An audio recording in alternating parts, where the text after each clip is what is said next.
Hi, good morning, everyone. Thank you for joining us for the Ohio AAP Books and Bedtime Routines. This is part 2 of the Brush Book Bed. A couple weeks ago, Dr. James Duffy gave a talk on oral health. If you missed it, it's okay. You can still join this training and learn about bedtime routines. We are excited to have support from the Ohio Department of Health for this preventative health program. And we are so glad that you all could join us. At this time, if you could make sure that your videos are off and your lines are muted. If you have any questions throughout the training, please put those in the chat box and Dr. Duffy will address them at the end of the training. Just a little bit about our preventative health program. This launched in February. We've been doing a webinar of the month. Our next training is a breastfeeding panel on August 9th at 12 p.m. If you're interested in joining, you can go to the website listed there, and we have resources available for each training, one for providers and one for families. Please feel free to share those with your families. They're also translated into Spanish. Here's a list of all the rest of the trainings coming up. We will also have a vaping presentation, 5 screening tools used in pediatric practices, and implicit bias training, and connecting families on child health topics through technology. Our quality improvement project kicks off in December of 2022. It is a 9-month quality improvement project for primary care providers. These can be nurse practitioners, PAs, DOs, MDs. We will have free resources available as well as an incentive for your practice to join. We will have action period calls with content experts, and you'll have the ability to choose screening tools to measure within your practice. And the screening tools are listed there.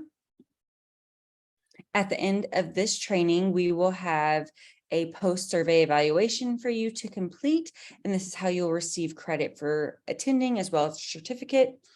Please complete this and include any constructive feedback that you have on these trainings. It really helps us with planning speakers and planning content. We will also ask you to complete a 90-day action plan as part of that survey to take what you have learned and implement it into your practice or your organization.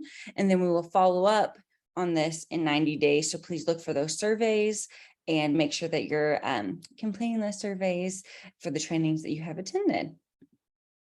At this time, I will pass it over to Dr. James Duffy, and we will get started. Please make sure your cameras are off and your lines are muted.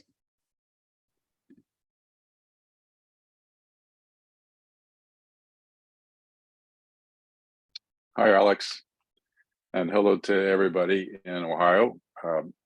2 weeks ago, I was at home on Shawnee Heritage Land, and now I'm in Sacramento, very fortunately in my grandson's bedroom, video conferencing from there, from Sacramento, California. I'm on Miwok Heritage Land, and so I want to recognize that. Here's my CME disclaimer. Let's go to the next slide. These two presentations are drawn from a nationwide quality improvement program that the Academy developed called Brush, Book, and Bed. And this particular half of the presentation is the book and bedtime part. Last time we talked about oral health, but also relationships and how relational health can and should be part of primary care practice in the 21st century. Next slide, please. So the last week or 2 weeks ago, we talked about a 2-gen approach, a parent-child or caretaker-child approach to oral health. And today we'll continue that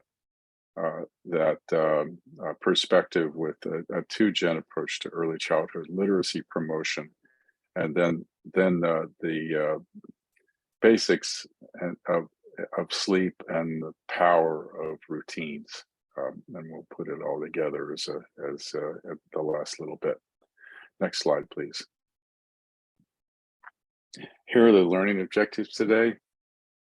I think that we'll start on early literacy and how to use early literacy promotion during pediatric well child visits. And it doesn't have to be a pediatric well child visit. It could be a sick visit, or it could be a home visit. It could be a variety of different sort of pediatric interactions, or interactions that clinicians and home health workers and home visitors and a variety of other people who can use books as part of their visit. And we'll talk about sleep. Next slide, please. And we'll start with early childhood literacy. Next slide, please. So in 2014, the American Academy of Pediatrics and the Council on Early Childhood presented this particular policy on early childhood literacy, and promulgated the idea that literacy promotion is an essential component of primary care pediatric practice. There's probably only a few, and I did primary care for many years, and there's only a few evidence driven activities that we do in primary care. As most of you realize, our primary care strategy really has not been evaluated in any way. We set up our well child visits according to our immunization schedule, and sometimes that makes sense and sometimes it doesn't. I've always thought we should have, a visit that's called getting up and walking away visit, or a establishment of object permanence visit, something that would make a little bit more sense in terms of development.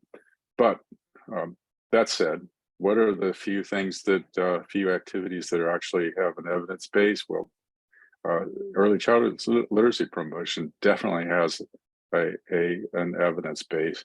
Vaccines do, fluoride varnish that we talked about last time. And there's another one I think that is developing, and that is early childhood relational health promotion. And as you're thinking about what it means to do primary care, to be in primary care, how does your primary care strategy concentrate on the evidence? Early childhood literacy, fluoride varnish, immunizations, and early childhood relational health promotion. Next slide, please. In that policy and in a technical report accompanying the policy, these are the 5 R's of early education: reading and rhyming, routines, and regular time for meals, regularity, and rewards for everyday successes. And this is extremely important, and we'd like to take a strength-based approach in many ways, and finding small successes and rewarding small successes is much more effective in changing behavior than punishing untoward behavior. And relationships that are reciprocal. They say part of early education, and relationships that are reciprocal. Remember, the most powerful factor that prevents long-term stress-related diseases and relational disruption from early childhood adversity is the presence of a safe, secure, and nurturing relationship with a stable adult. And we're concentrating on early childhood here. We're talking about 0 to 3 or 0 to 5. But it can also be a home visitor, it can be a teacher, it can be a Head Start worker. Those relationships are reciprocal and nurturing and purposeful. Next slide, please. Reach Out and Read is the strategy or the program that most pediatricians are familiar with. And I'll speak to another that's more community-based in a minute, but Reach Out and Read has been integrated into pediatric practice for over 20 years now, and you see Perry Class in the picture on your screen, who is really formative and still a great advocate for early childhood literacy and formative in developing Reach Out and Read. It was part of Healthy Steps for Young Children, and the program that I was involved with, there's the clinic that I was involved with, Rocking Horse Center in Springfield, was the first Healthy Steps site in Ohio in 1999, and we were very much committed to Reach Out and Read. New paragraph. Oh, I'm sorry. Next slide. You're familiar with the model. I'm not going to read all this, but the model is that books are used for developmental assessment and for mentoring parents during every well child visit, and at each well child visit, of the child from say 6 months to 5 years or school entry receives a developmentally appropriate book to keep, and they're new books. Most of them were, at least in the early days, were supported by Scholastics, the book publisher. But there were other parts to it.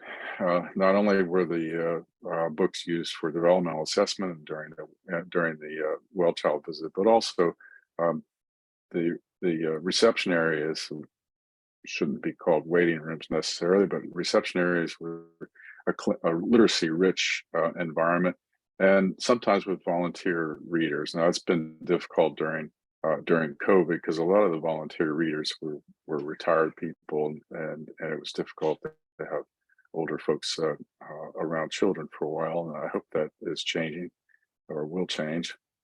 But the idea is not that the readers in the reception area are babysitters. The idea is that they are showing how, in a way, they're mentoring parents without saying so, how to read to kids, and they're establish the importance of books and reading for children and to parents and to early childhood pediatric care. And parents, I want to emphasize that parents many times have literacy challenges themselves, but it may be that parents can be urged to invent their own stories to go with picture books, and spend time naming objects with their children, rhyming and singing along. Next slide. This is a slide I'm not going to really go through because it's about implementation, and I think that those of you who are thinking about Reach Out and Read, including that in your practice, can come back to this and look at it. I will say that there needs to be, and even for the other activities, there needs to be a hero and a person who's a program coordinator, usually an administrative person, but also a standard bearer within the practice, just like immunizations and other activities. There needs to be a person in the practice who is the go-to person for Reach Out and Read. It needs to have that kind of local leadership and local support. It's also a way to get out into the community. We enjoyed quite a bit of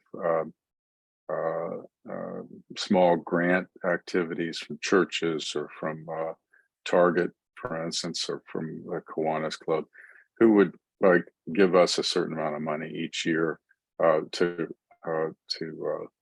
buy new books. So it's the way to get out into the community for practices. Next slide.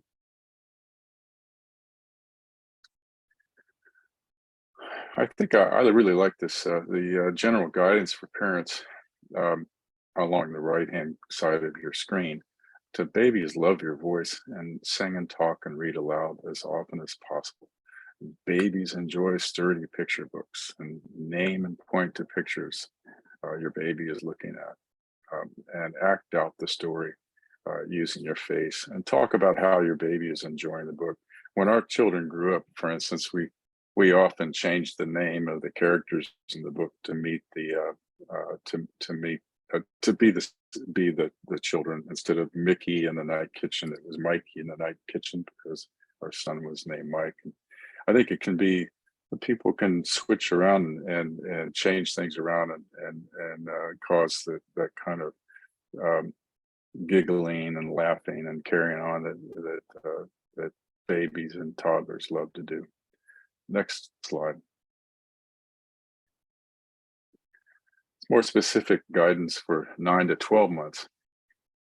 As you see, the babies can sit on your lap or lay beside you, and they point at the stories, and they may be able to make up their own story, or they may be able to enjoy a certain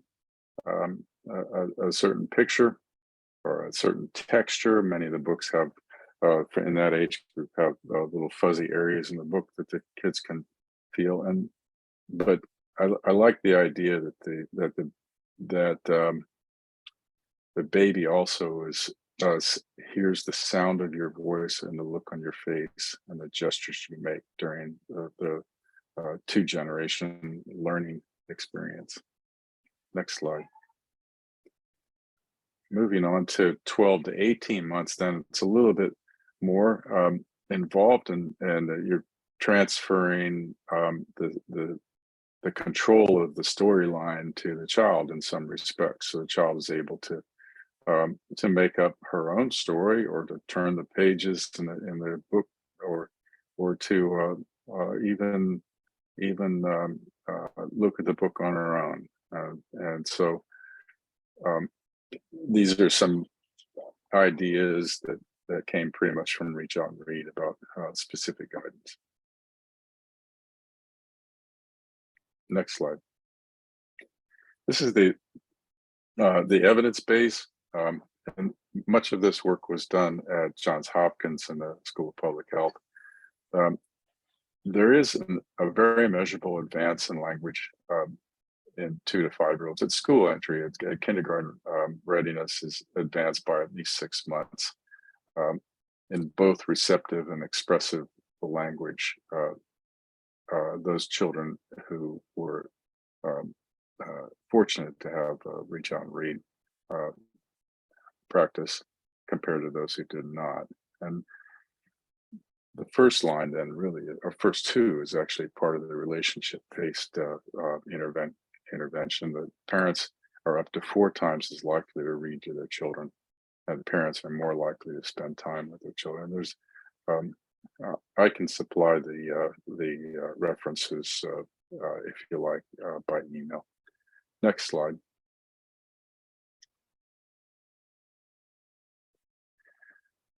I want to mention again that many parents have difficulty with literacy, but particularly with health literacy, and so there are ways that we can help parents with that. And our program at the Community Health Center, that Rockingham Center in Springfield, our program partnered with the Literacy Center in Springfield to provide kind of warm handoffs to the Literacy Center for parents who had reading challenges, or many practices actually would have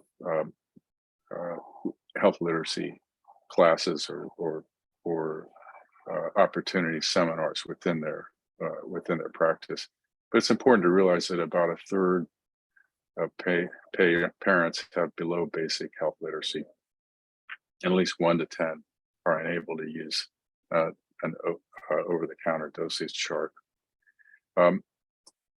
Those kinds of health literacy are really limiting to parents. What we used to use as a measure is whether or not a family could read a bus chart and a bus schedule. And many patients, maybe 25 to 30% of patients that we took care of, could not read a bus schedule, and they were dependent upon public transportation. So you can see immediately how this would be associated with poor health outcomes and behaviors, especially for young children.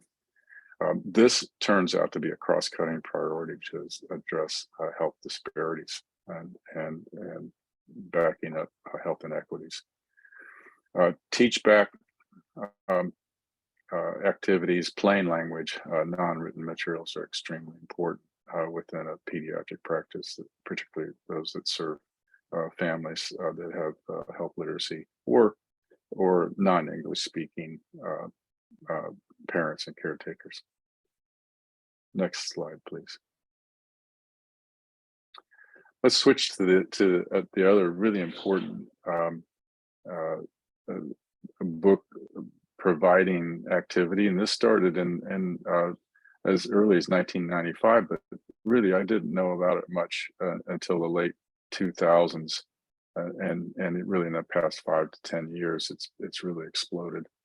The first order, this comes from the Imagination Library website. The first book order in 1995 totaled just over 17,000 books. Today, Dolly Parton's Imagination Library sends over 1 million books per month to children around the world.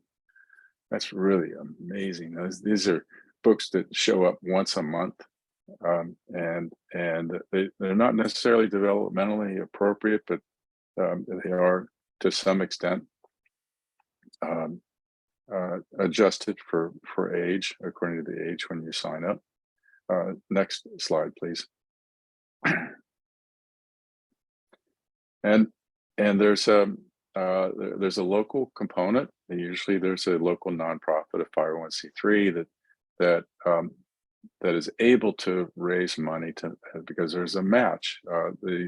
The Dolly Parton's Imagination Library pays for somewhere around 50% of the books, and then there's a local match, and there's local fundraising that can raise the other book, the other half of the book cost. And it's just amazing. It starts at birth rather than 6 months, and it happens every month for that period of time. And it's just amazing that picture right there is just engaging. It's better than all the rest of the words on the rest of the page. Look at how that baby is engaged with the mother, lying down and reading Chicka Chicka Boom Boom. It's just absolutely fascinating, and it's so meaningful.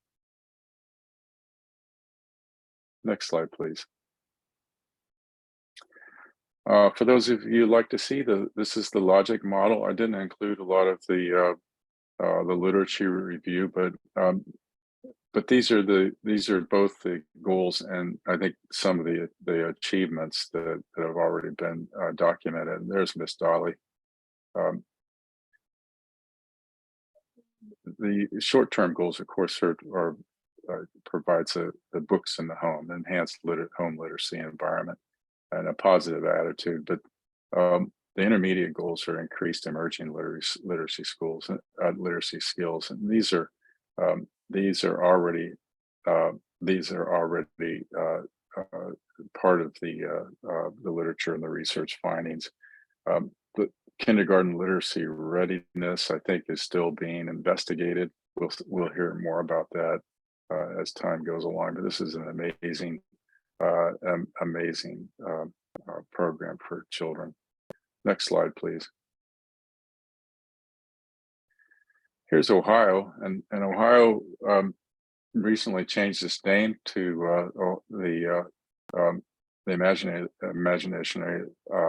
Dolly Parton's Imagination Library of Ohio. And you can see the map on the right of the participation in each county, and it's really roughly half of the children, a little bit more, are currently involved. But one of the nice things is, fantastic. It's more than nice. It's fantastic that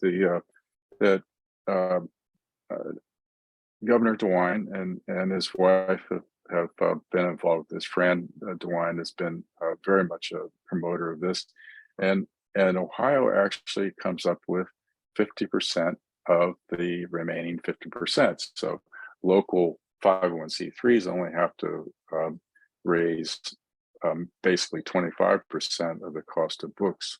so that the 50% comes from the national, and then Ohio pays for 50% of the remainder, which is 25%, and that leaves about 25%. So it reduces the cost to the local 501c3 and makes it more uh, uh, cost effective in Ohio.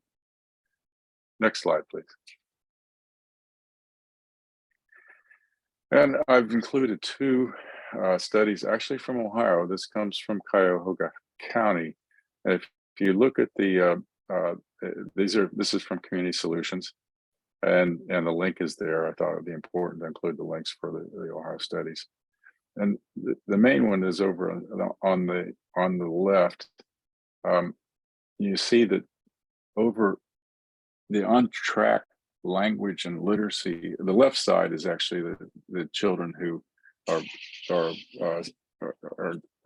fortunate enough to have an imagination library. So the maroon sort of columns are imagination library students, and you see that by the time they go to school, they're actually the school readiness, the KRA is kindergarten readiness assessment performance in Cuyahoga County. And you see the children with internet imagination libraries outpacing the children who are, at least for on-track language and literacy, those children who did not have an imagination library. And you see on the left the locations of the studies in Cincinnati and Cuyahoga County. Were two in Ohio. Next slide, please. And more recently, there was a study in Cincinnati, sorry, in Cincinnati, which looked at the combined Reach Out and Read and Imagination Library program on kindergarten readiness. And I've quoted the abstract. With these results, we suggest that a program combining literacy, anticipatory guidance at clinic visits, and more books in the home can potentially improve kindergarten readiness. Healthcare providers can play an important part in promoting kindergarten readiness through literacy promotion. And let's see the next slide. And these are some of the data that I thought were really compelling. I want to direct your attention to the crosshatched part of the right side and see how the crosshatched part is declining, is coming less and less obvious. What that means, and here the left side are the district averages of kindergarten readiness. The right side are the children that that received Reach Out and Read and Dolly Parton Imagination Library per year, or per year of 16, 17, to 17 and 18, and 18 and 19. And what you see over that period of time, as the programs become more embedded, a decrease in the gap of kindergarten readiness between the children who are identified as, well, from their standpoint, at risk compared to the background population. So once again, the right side, this is a little complicated statistically, but the right side is also included in the left side. In other words, the left side is the universe of children in the school district. The right side represents a cohort that were low income, high risk, low literacy, a variety of risk factors for children. And what you see is a decrease in the discrepancy between the two. They're closing the gap. I think that's really important. We'll see how those data go forward and see whether that gap completely disappears. Next slide, please. And there's my friend Lance Chilton, who is on the left with one of his grandsons, and he's not a late bloomer, but he's at home now in Albuquerque. I think he's probably watching in and tuning in today. He and his wife do a remarkable job in Albuquerque promoting literacy. Um, and they have a program called Libros for kids. His wife Kathy has a couple of other programs, literacy promotion programs in Albuquerque. He's retired from the faculty at University of New Mexico as a pediatrician. So he reminds me to check out other local partners, not just be limited to our Reach Out and Read program within the clinic and the Imagination Library within the community, to look at other people, other programs, and other activities within the community that we can partner with to promote early childhood literacy. Next slide, please. Okay, so now we're right at the halfway mark, and we're going to move on to books and relational health of bedtime routines. Next slide, please. So I'm going to do something a little bit different here. What you see on your screen is the reader that my father used in the early 20s. It's the Eugene Field reader. Eugene Field was a poet and a poet for children. And if I were able to turn the pages, which I have many times in this reader, there's a picture of Eugene Field in the book with a number of children with their pajamas on, gathered around his chair, and he's reading to them. And it says that Eugene Field loved children, and that's why he wrote poems for them. And so and on the right side here is winking and blinking and nod. And if you bear with me for a minute, this is how we're going to make the transition from early childhood literacy to bedtime routines. I'd like to read the poem Winkin', Blinkin' and Nod. Winkin', blinkin' and nod, one night sailed off on a wooden shoe, sailed on a river of crystal light into a sea of dew.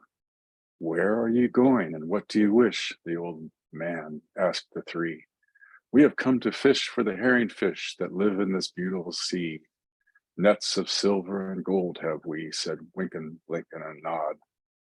The old moon laughed and sang a song as they rocked in the wooden shoe, and the wind that sped them all night long ruffled the waves of dew. The little stars were the herring fish that lived in the beautiful sea. Now cast your nets wherever you wish, never afraid are we. So cried the stars to the fishermen three, Winkin', Blinkin' and Nod. All night long their nets they threw to the stars in the twinkling foam. Then down from the skies came the wooden shoe, bringing the fishermen home. 'Twas all so pretty a sail, it seemed as if it could not be, and some folk thought it 'twas a dream they dreamed of sailing that beautiful sea. But I shall name you the fishermen three, Winkin', Blinkin' and Nod. Winkin' and Blinkin' are two little eyes, and Nod is a little head. And the wooden shoe that sailed the seas is a wee one's trundle bed. So shut your eyes while mother sings of wonderful sights that be, and you shall see the beautiful things as you rock in the misty sea, where the old shoe rocked the fishermen three, Winkin', Blinkin' and Nod. So you see, all the themes we've been talking about are here. We not only have wonderful literature, adult literature, meaningful literature, and a reader for toddlers, but we also have the nighttime activities, the bedtime activities, and we also have the relationships. That the winking and blinking are the eyes of the child, and the nod is the little head that's nodding back and going to sleep in the trundle bed. Just an amazing, amazing experience. I can't imagine, if you look at your child's reader or your grandchild's reader, how those little stick figures that look to each other, it's just just a sad thing that we're not using these meaningful relationship-based poems to teach our kids to read. All right, let's go on. Next slide, please. What happens when we sleep? Well, it's kind of hard. It's hard to say. This is a partial list. Well, we rest and repair. We integrate information into long-term memory. There's a really from neurochemistry. There's a and neuroanatomy. There's something that goes on between the amygdala and the hippocampus to integrate information and emotions into long-term memory during the night. We dream, and there's a lot of ideas about why we dream. We're redoing conflicts during the day. We're solving problems. Sometimes we have teaching dreams. Sometimes we have anxiety dreams. We certainly strengthen our immunity and balance our hormones, and it's important to talk about hormones in terms of nighttime sleep, in terms of healthy weight. One of those things that we struggle with during residency. Okay, next slide. How much sleep do we need? Here's a graph that can help us. We're talking mostly today about the first three. I'm going to leave off preschool and school age. The newborns, 14 to 17 hours, scattered about during the day, probably every 3 to 4 hours. Infants, 12 to 15, and toddlers up to 14, 11 to 14, and maybe at least twice a day, and maybe 3 times a day in a 24-hour period. These are kind of, I think we have to understand these as experiential. How much sleep do we need? It's hard to measure how much sleep we need. This is a chart that comes from the Sleep Foundation. Next slide, please. Here's a study that was published not too long ago about the importance of sleep to kindergarten readiness. The regularity, it's not just the amount of sleep, but also the regularity of nighttime sleep, in which children slept 10 or more hours per night, especially during the pre-K period, consistently predicted more favorable kindergarten outcomes in both socio-emotional learning engagement and academic domains. So these ideas are relational health and early childhood literacy and bedtime routines are very closely related. That's why they're part of one presentation today. Next slide. And what else happens during that? Well, if you can put yourself in the mind of the child or the shoes of the child, for whatever metaphor, and understand what's happening at 9 months to 15 months anyway. This is a very important time during human development that children are able to develop early object permanence, and that's based on basic trust. You understand some of these concepts from your reading and studies, but object permanence, for those of you who can sort of just need a metaphor to think about it, it's really the peekaboo game. When do children develop the ability to know that something exists and continues to exist when it's removed from their physical sight? It goes away underneath the table and it comes back, and they're joyful and they gleefully scream when they see the little puppet comes from underneath the table. It's back. Well, that's happening in a very, very important and dramatic way at night, because babies are going to sleep, and it's their once they develop early object permanence, this is their first experience of separation and loss. They're losing their parents. They have to believe some way that their parents are still going to be there when they wake up. That's really the genesis of a lot of the nighttime problems, the anxieties that happen at night, because it's really an important opportunity for children to establish independence, and it's important for the second major phase in development from the Ericksonian phase, or even some of the more Freudian phases of what's called separation individuation. After establishment of basic trust, then children have that foundation of basic trust, and then they learn to separate and individuate. And that's an important step, but that going to sleep is is potentially traumatic for children. Next slide, please. But the power of routine helps children feel safe. It's another concept from psychotherapy. It's repetition for mastery. It's when children play games over and over again, they start feeling more safe with the games. And it's, when they play with rescue squads, for instance, or fire engines, they show up. There's a fire, and they show up, and the firemen and the firefighters take care of the fire. That's repetition for mastery. When children play kidnapping games, for instance, or that the princess is in a tower alone and is rescued. Those are repetition games to help them feel safe in the world. And so the power of routine, it can start early, but it's early enough that get through the sequence for bedtime. Remember, the routine that we're talking about tonight is brush, book, and bed, oral health, early childhood literacy, and then safety at nighttime routines. Next slide. I want to mention this. This is the on the right is a registered sort of graphic from the Circle of Security Network. You may know something about that, but it shows very easily about how children move out from the secure base and then return to the safe haven. That's the repetition. That's what happens.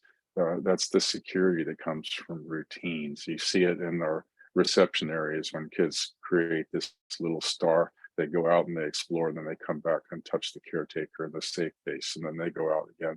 They come back to safe haven. Not certain where this poo came from, but we read poo all the time to our children. And in this little vignette, Piglet sidled up to Pooh from behind. Pooh, he whispered, "Yes, Piglet." "Nothing," said Piglet, taking Pooh's paw. "I just wanted to be sure of you." That's basic trust. Next slide. Okay, so we have to, when we talk about children and sleep, we have to talk about SIDS and sudden unexplained infant death. There are three types, and this is a little parenthesis. It's the negative part of our talk today, but it's really, really important because the history here is that in the early 90s, we had this discussion as pediatricians, and I was around, and I know Dr. Catwinkler did some of the first writing about this.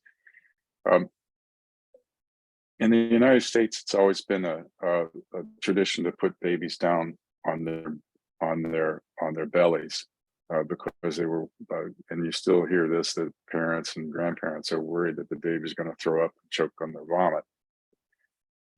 In Europe, on the other hand,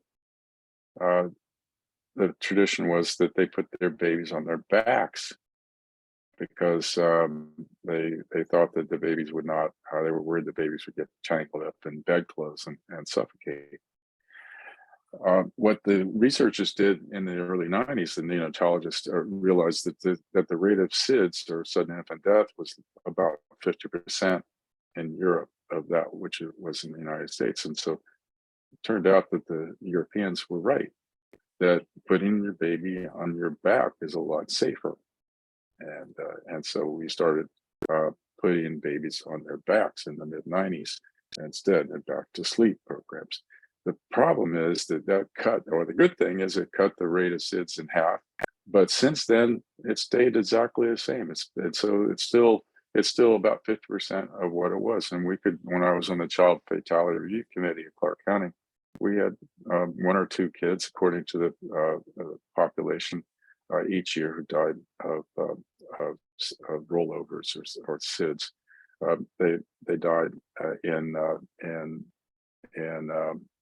odd circumstances, and co-sleeping, strangulation in bed, and accidental suffocation. We had a very sad case of a deputy sheriff came home and went to bed with a baby in a waterbed, and was warm, and the baby died in bed from the rollover. So you really can't. I use that example because the well-meaning and well educated people are at risk. It's not just those who are at risk for other reasons. Next slide, please. So here's the triple risk model that the AAP talks about. There's an intrinsic vulnerability, or maybe young children that don't have the drive, or premature babies who don't have the drive, the brainstem drive to remain breathing while asleep. There may be an exogenous trigger, like a hot environment, or dangerous soft pillows, or bumpers in beds, and a critical developmental phase, because we know that happens only at a certain phase until children are able to push the bedclothes away or roll over. So the recommendations are supine positioning and a firm non-inclined sleep surface and room sharing, but not bed sharing. Pretty clear. There are plenty of other recommendations that you're probably aware of, including the use of a passive hour and breastfeeding as long as reasonable. Next slide. So here are some guidelines about infant safe sleep and helping infants to sleep. You put your baby to bed when drowsy but still awake. And the important thing here is the babies and toddlers, when they wake up in the middle of the night, they expect the same environment in which they went to sleep originally. So if you expect the baby to go to sleep or to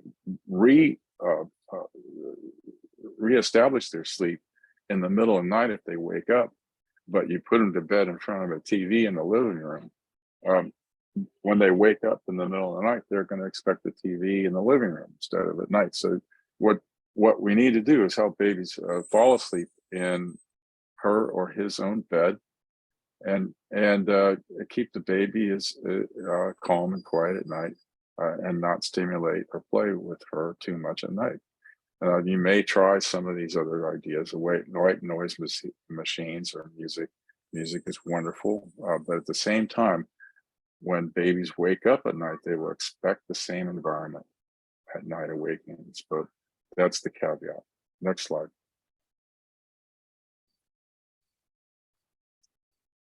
And let's talk about toddlers for a minute. Slide. Next slide. So here are the sleep guidance for toddlers.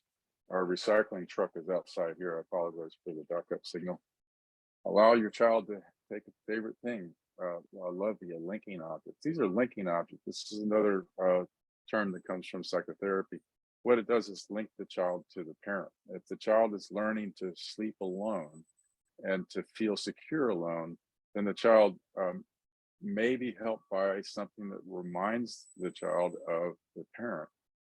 I used to recommend in cases, in circumstances in which the child was having a difficulty going to sleep, was the best thing really is an unwashed undershirt, because it smells like the parent, and it's but that's for an older child, friends. It's not for a baby. Once again, we don't. I would strongly encourage not to put something like that in the crib with a baby, but for an older child, and we all had blankies, or we had loveys, or we had teddy bears and things like that. But it's something that links the child to safety, links the child to the internal imago of the parent. Do not let the child sleep in the same bed, and remember to make daytime playtime and not nighttime. Nighttime is not playtime. The daytime is playtime. So the encouragement is to spend some time playing with your baby during the day, and this will help her sleep for longer periods during the night. Next slide. For parents, you put yourself in your child's shoes. That's what I did a little bit earlier. Say, what does it mean for your child? It's it's keeping the child in mind. Um, each child is a little bit different, and you have to figure out where the child is, and help as clinicians. We help parents to remember what the child is working on right then. But we also take care of to Jen again. Parents need their sleep and privacy. We would like to encourage parents to reflect on their own personality style and how it matches with the child. We're all born, we're not born with a clean slate, we're born with temperaments. Uh, so it may be that the temperament matches well between the parent and child, or the caretaker and child, or maybe not. And it'd be something that we could work on and use that as a teaching opportunity to help parents understand more about what it means to their child, and how to change how they parent with one child compared to another child in the family. Without meaning to, parents and caretakers share their emotions with their children, and it's important to remember. This comes from 0 to 3, a wonderful website that I recommend you take a look at. Next slide.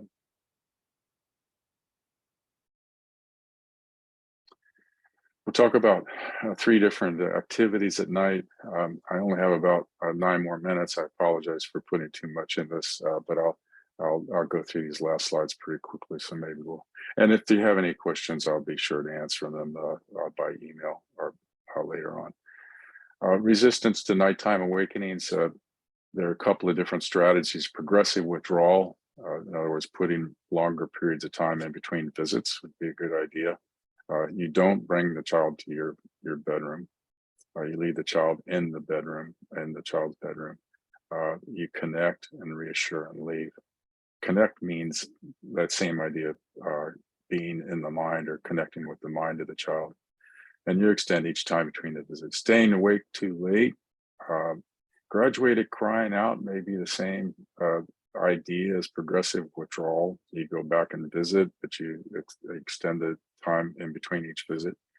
Bedtime fading is a concept that may be helpful for some parents if their children stay awake too late.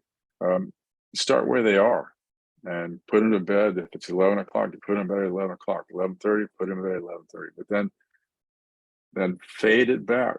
If your goal is to get them back to 8 o'clock, fade it back over a few weeks. Fade it back to go back to 10:45 or 10:15, and then 9:45, and then fade it back. And so you start your routine a little bit earlier, and then fade back to bedtime. Next slide. Separation anxiety. These are some things that I think are helpful. This is related to nighttime fears, but it's the part that we were talking about earlier in terms of establishing independence and establishing separation and individuation, and why children might have anxiety at night. It's the loss of the parent. It's You have to really understand that it's evolutionarily protective. I used to talk to parents about the fact that children made a big noise when they feel alone, and that's evolutionarily protective because it gathered people around them. When we were hunters and gatherers, a baby would wander away, or a toddler would wander away, and then make a big noise when they felt afraid. It might be a lion or a hyena, and we would run and protect them. So it's evolutionarily protective. So it's an important thing. You don't scare kids. You don't sneak away or lock the bedroom door. You may consider a nightlight, soothe a leaking object. I think one of the ideas is you connect and redirect a morning reunion. You connect with the child and say, "I'm looking forward to what we're doing in the morning. We're going to be right back here. I'm going to be back here. We're going to have this for breakfast. I'm going to come in and turn on the light and give you a hug." So you connect with morning reunions. Next slide. Nightmares are common. They're different than night terrors. Nightmares are followed by full awakening. Night terrors are a sleep parasomnia. They're like being in bed, or the talking in bed, or sleepwalking. Night terrors, it involves no child. The child is not awake. They scream, the blood curdling screams in the upper hallway. But you guide them back to sleep and guide them back to the room. There's no recollection. Night terrors are usually rare and transient and don't need any specific treatment. Next slide. Fear of the dark is very interesting. Um, Fear of the dark is not uncommon. It's related in many ways to these other things. I'm not talking about specific, well-defined ideas. It's separation anxiety and fear of the dark. They're not, and resistance to going to bed. These are all related ideas. But there are some ways that we can manage it. It's important to say that fear is adaptive, so I did before, as opposed to anxiety. Anxiety is something a little bit different, but fear in particular is adaptive. One of the things that I've found helpful in the past is to help kids make worries concrete, and that means talking about it, but also making drawings. So I've even with kids in magical thinking, I've helped them draw their dreams if they had nightmares, for instance, and draw the picture of the dream, and then I put them in a nightmare box and closed the box, and I kept the box in my office, and the nightmares went away. We're running out of time, so next slide, please. Bibliotherapy. We used it in the dark. It's a beautiful little book about night lights, but there is actually evidence for using Uncle Lightfoot, Flip That Switch. That's a book that's not just a little book. It's about 100 pages actually, along with the parent workbook in the back. Why don't you move along to the next slide, please, and we'll talk about it a little bit more. Oops. Next slide, please.